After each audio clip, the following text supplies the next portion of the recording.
The mother wound. Let us explore one of the most powerful and overlooked truths in psychology, the mother wound. Let us uncover how your earliest bond shaped your sense of self, your relationships, and your capacity to heal. This is not about blame. This is about understanding the invisible patterns running your life and finally breaking free from them. This archetype has two faces. On one side stands the good mother. Warmth, nourishment, safety, the feeling of being held by the universe itself. On the other stands the terrible mother, devouring, abandoning, and suffocating. A mother provides what psychologists call containment, a secure emotional base from which you can explore the world, knowing you have somewhere safe to return. But when your mother, for whatever reason, her own trauma, her own depression, her own unhealed childhood, cannot provide that containment, something devastating happens inside you. The archetype splits. You don't internalize the good mother. You internalize the terrible mother. And this isn't a conscious decision. It happens in the pre-verbal depths of your psyche long before you had the words to understand it. A deep wordless conviction that you don't quite belong here. That the ground beneath your feet could give way at any moment. A mother having two distinct personalities. One was the ordinary, warm human mother.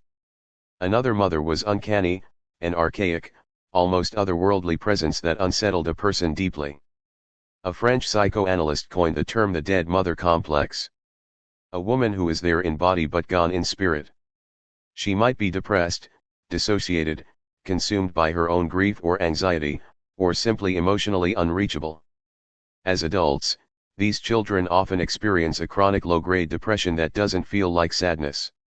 It feels like nothing, a flatness, a blankness. It also shows up as what Buddhist psychology calls the hungry ghost. An insatiable emotional hunger that no relationship, no amount of food, no purchase, no achievement can ever fill.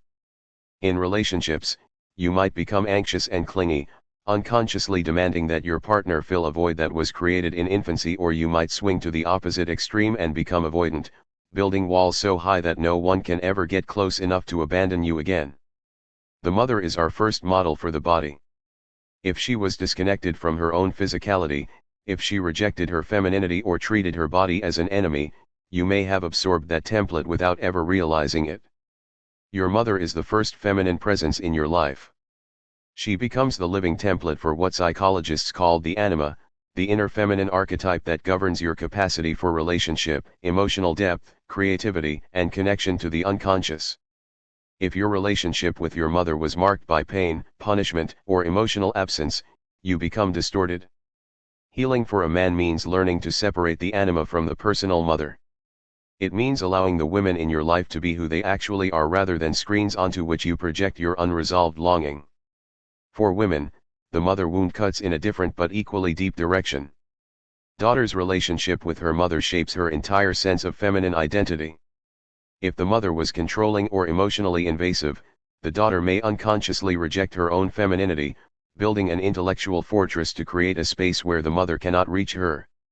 Healing is not about blaming your mother. It might be hard to hear, especially if your childhood was genuinely painful. Your anger is valid. Your grief is valid. But staying in blame is a trap. It keeps you locked in the role of the wounded child, forever tethered to your mother in resentment. Thanks for watching our video. Please do like, comment, share and subscribe to receive more educational videos.